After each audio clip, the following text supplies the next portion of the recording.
ایک ہی صف میں کھڑے ہو گئے محمود و ایاز، نہ کوئی بندہ رہا اور نہ کوئی بندہ نواز. یہ شعر کروڑوں دفعہ ہم سن چکے ہیں، لاکھوں دفعہ اپنی زندگی میں سن چکے ہیں. ذرا اس کا بیک گراؤنڈ بتاتے ہیں آپ کو کہ یہ کیا معاملہ کیا ہے، یہ شعر کیا ہے، اس کا بیک گراؤنڈ کیا ہے. حکیم الامت شاعر مشرق ڈاکٹر محمد اقبال کا یہ مشہور و معروف شعر آپ نے بارہا سنا ہے، جس میں انہوں نے محمود اور ایاز کے ایک ہی صف میں کھڑے ہونے کو اسلام کے ایک بہت ہی باکمال وصف یعنی کہ مساوات سے تعبیر کیا ہے. اچھا، ایاز کون تھا؟ ایاز ایک امیر تاجر کا غلام تھا. وہ تاجر کسی قرض کے بھار تلے آ گیا تھا اور قرض اتارتے اتارتے اتارتے اتارتے اس تاجر کا سب کچھ بک گیا، لیکن پھر بھی قرض ادا نہیں ہو سکا. تو اس کے غلام نے یعنی کہ ایاز نے اسے یہ مشورہ دیا کہ آپ مجھے بازار لے جائیے اور وہاں مجھے 10 لاکھ درہم میں فروخت کر دیں، 10 لاکھ درہم میں فروخت کر دیں تاکہ آپ کا قرض ادا ہو جائے. مالک اس پریشانی کے عالم میں بھی مسکرائے بغیر اور ہنسے بغیر نہیں رہ سکا، اور اس نے اپنے غلام سے پوچھا کہ بھائی تم میں ایسی کیا خوبی ہے جو باقی غلاموں میں نہیں ہے؟ ایاز نے جواب دیا کہ آپ مجھے بازار لے کر جائیے اور سرے بازار یہ اعلان کر دیں کہ ایاز جانتا ہے کہ غلامی کیا ہوتی ہے، اور ایاز وہ سب کچھ جانتا ہے جو دنیا کا کوئی اور غلام نہیں جانتا. بہرحال وہ تاجر ایاز کے اصرار پر اسے بیچنے کے لیے بازار لے آیا. جب بازار میں جا کر اس نے اپنے غلام یعنی کہ ایاز کے 10 لاکھ درہم طلب کیے تو ہر طرف سے زوردار قہقہے بلند ہوئے، اور ایک بڑا فطری عمل تھا کیونکہ ان دنوں غلام بکتا تھا 200 درہم میں، 300 درہم میں، اور وہ طلب کر رہا تھا 10 لاکھ درہم. لیکن اس قدر غیر فطری مطالبے کے باوجود بھی وہ تاجر اپنی بات پر قائم رہا. اچھا، اب یہ بات پہنچی بادشاہ تک. بادشاہ کون تھا؟ غزنوی سلطنت کا فرمانروا. کون؟ جسے تاریخ محمود غزنوی کے نام سے جانتی ہے. تب یہ دونوں کیریکٹرز آپ کے سامنے آ گئے. محمود غزنوی بادشاہ، ایاز ایک تاجر کا غلام، اس تاجر کا غلام کہ جس کا سب کچھ بک گیا ہے.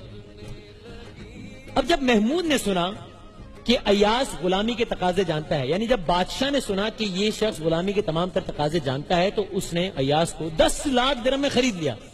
بادشاہ تھا، 10 لاکھ درہم اس کے لیے کوئی بڑی رقم نہیں تھی، خرید لیا. وقت گزرتا گیا اور ایاز محمود کے یعنی کہ یہ غلام بادشاہ کے ہر امتحان پر پورا اترتا گیا. محمود غزنوی کے دل میں ایاز نے گھر کر لیا.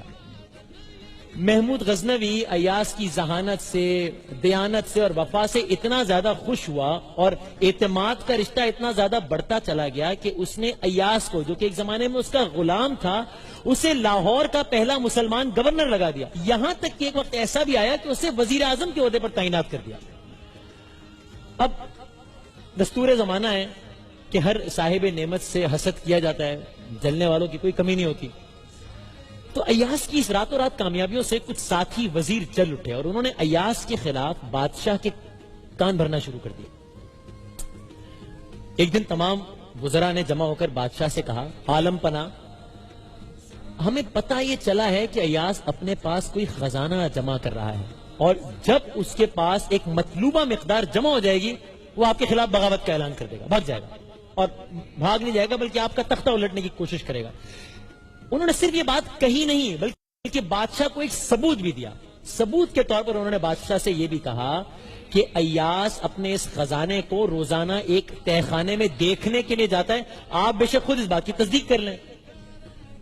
اب یہ جو شک کا جو بیج ہوتا ہے نا، یہ زمین میں کاشت نہیں کیا جاتا، اس ذہنوں میں بویا جاتا ہے، اور یہ ہفتوں میں، مہینوں میں یا سالوں میں نہیں بلکہ بسا اوقات لمحوں میں ایک تناور درخت بن جاتا ہے. تو اس بری بلا نے یعنی کہ شک نے محمود اور ایاز کے اعتماد کی مضبوط دیوار میں بھی دراڑ ڈال ہی دی. محمود نے ایک دن ایاز کو بلایا، سامنے بٹھایا، دریافت کیا، ایاز یہ خزانہ، یہ تہہ خانہ، یہ کیا معاملہ ہے؟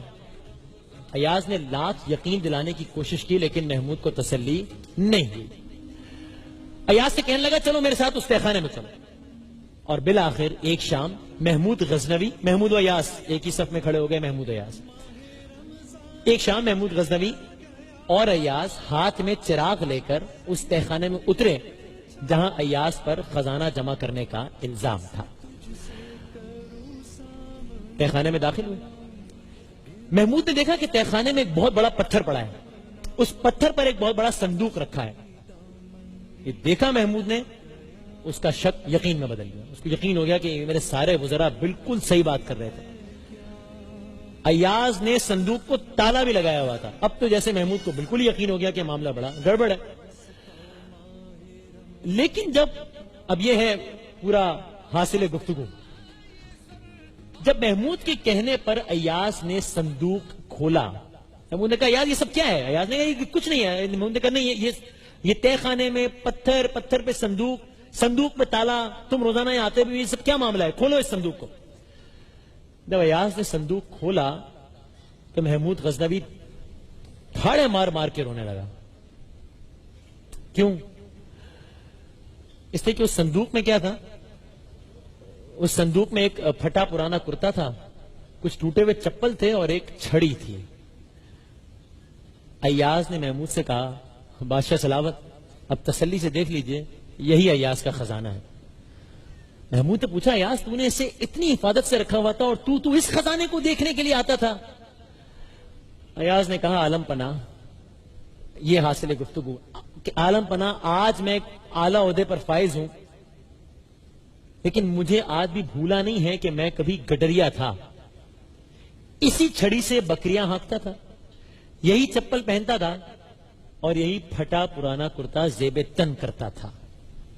اب روزانہ اپنے اس خزانے کو اس لیے دیکھنے آتا ہوں کہ کہیں اپنی اوقات بھول نہ جاؤں, میں کہیں انسانوں کو کیڑے مکوڑے سمجھ کر اپنے پیروں تلے روندنا نہ شروع کر دوں, کہیں کوئی غریب میرے غرور کی بھیٹ نہ چڑھ جائے, اور کہیں تکبر اور رعونت کے نشے میں کسی بیکس کی جھونپڑی نہ جلا دوں, کہیں اپنے جاہو جلال کا چراغ روشن رکھنے کے لیے کسی مظلوم کی زندگی کا دیا نہ بجھا دوں.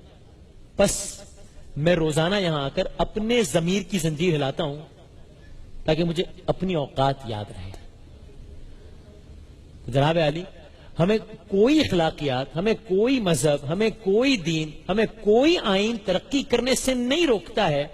ہمارا یہ حق ہے کہ ہم ہواؤں میں اڑیں, لیکن ہمارا یہ فرض ہے کہ ہمارے پیر زمین پر رہیں. اور یاد رکھیے کہ جب ہمیں کوئی چھوٹا نظر آ رہا ہوتا ہے نا, تو یقیناً یا ہم اسے بہت دور سے دیکھ رہے ہوتے ہیں یا بہت غرور سے دیکھ رہے ہوتے ہیں. اسی لیے ہم اپنی گفتگو کا اختتام اکبر آل آبادی کے اس خوبصورت کلام سے کرتے ہیں. جب وہ اکبر آل آبادی ایک کالج کے طلبہ سے خطاب کر رہے تھے اور طالبوں سے مخاطب ہوتے ہوئے اکبر آل آبادی نے کہا تھا کہ تم شوق سے کالج میں پھلو, پارک میں پھولو, جائز ہے غباروں میں اڑو, چرخ پہ جھولو, بس ایک سخن بندے عاجز کا رہے یاد, اللہ کو اور اپنی حقیقت کو نہ بھولو. ایک وقفے کے بعد دوبارہ حاضر ہوتے ہیں انشاءاللہ.